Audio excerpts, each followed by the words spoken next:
Have you ever had those moments to where you're drawing a blank when you're trying to create something? I know for me, I've had and continually have those moments to where it's like a self-starter to be able to get myself motivated to create something. What is up? We are back with another video. Appreciate you guys for coming back and tuning in, because it is hard out in these YouTube streets to just create something or get motivated to create something, as of lately for me, I would say. And as you all can tell, I am still in my monochrome phase, to where mostly, everything I've created over the last, couple to few weeks now has been in black and white. And I don't know about you all, but I know for me, it just kind of helps me to put things in perspective again. Kind of gives me a break from color, to where I can kind of just see things from a different vantage point. And then when I go back to color, it's like, oh, wow, okay, that's what I was missing type thing. And I find little nuances that I can really focus in on at that point in time. And those nuances help me to really just take a pause and really truly appreciate my composition and really set it up for success, and to really try to understand the elements that are intertwining within that particular moment within the frame. So I headed over to a park crosswalk dock area. I think that's what you call it. I'm not too sure what the proper name for it is, but all I know is a dope place to help me get my creative juices just going.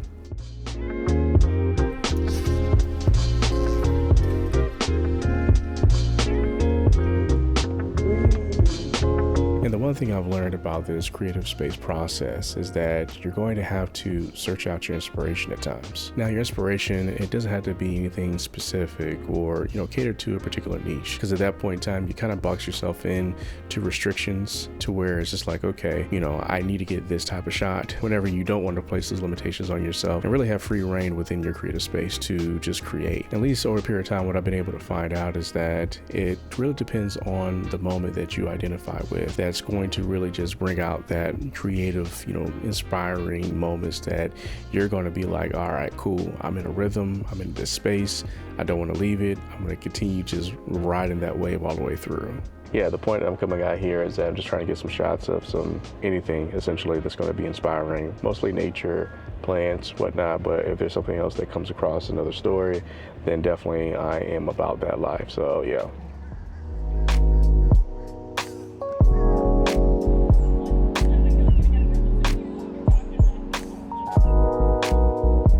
And I see these moments of inventiveness to present the opportunity to elevate and creative challenge that is going to help you create something authentic. And another thing that helps me to find my inspiration is, finding the scenery that's going to help me set the stage and to build my composition from.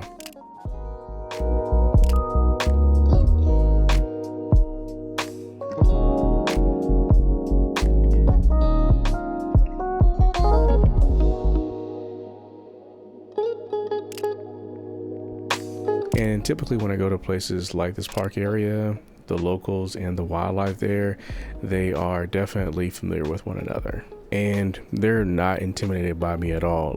I'm just out there setting up my camera, tripods, making a lot of noise and whatnot, and they're not budging a lot of times. They're just standing still, just kind of looking at you like, hey, you gonna hook me up with some food or something? Because, old partner over there gave me some birdseeds and, But yeah, no, for the most part though, yeah, the wildlife there, they don't really bother you. I mean, if anything, they come towards you to check you out to see if you're gonna give them something, like quid pro quo type of situation. Like, hey, you ain't gonna exploit me for these pictures. You need to hook me up with something.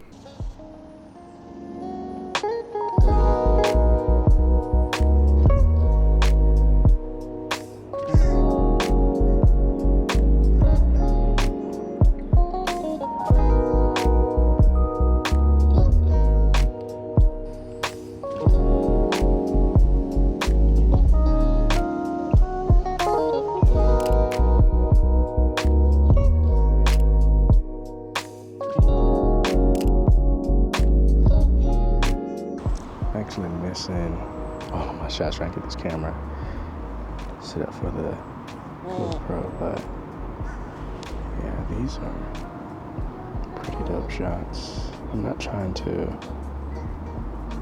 overblow the whites or blow out the whites in this case. Try and keep some type of detail within there, but I don't know. This is pretty dope. I'm using the Samsung 85mm lens, and I like the way it catches the images sometimes. I think it's pretty dope.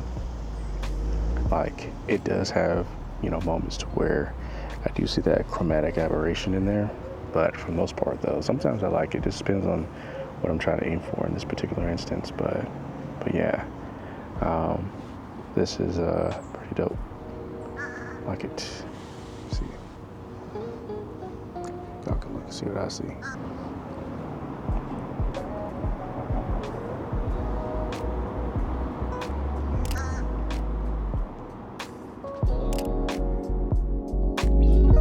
Always coming to park areas to where I'm going to be capturing like a Florida ibis some way, somehow. Like, I just can't help it. I know some that are watching my videos is like, man, can he find something else to capture? It's like, literally, when I go to places, like even when I'm doing architecture shots, I'm going to see Florida ibis, and that's just is what it is. So, but yeah, you know, sorry not sorry, I guess.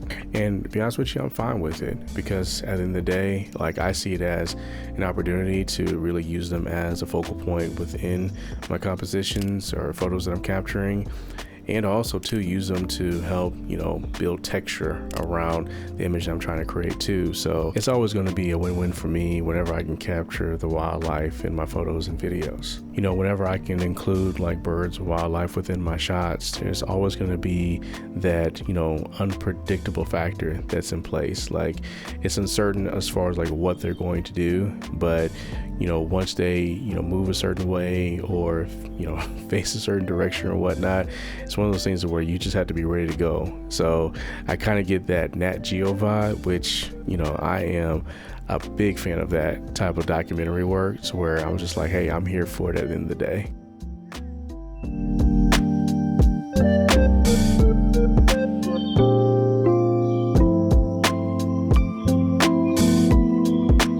I think for me, these are the moments that are meaningful to me, that help me to continually be inspired. And honestly, it's a vibe to be in that space, to be able to delve into the scenery, to capture those moments. That wave just helps me to ride and to post as well, to where I'm looking at my photos and my videos and I'm just like, man, that's a pretty cool shot. And it's just like, you're able to kind of just see like, hey, I made that. That's just like maybe these artists that we aspire to be at times, or to try to replicate their work so that we can make our own work. I think for me, that is like one of the most rewarding things to just come across whenever you're in that process.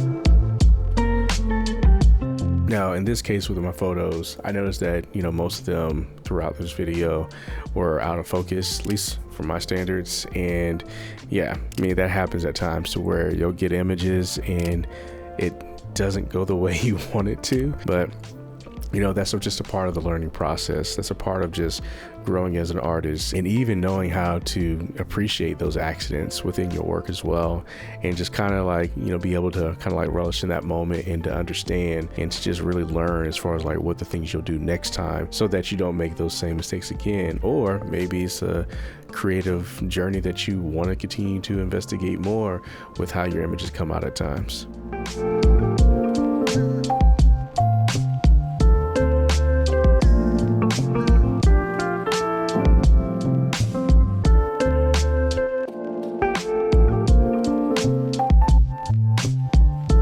So I'm continually learning the highs and lows within this creative space about creating the art that we want to create with our videos and photos. You know, what I'm understanding too is that half the time, or majority of the time, you know, the battle is really just showing up. And then once you show up, just to really be patient within the moment and just let everything just kind of just gravitate towards you.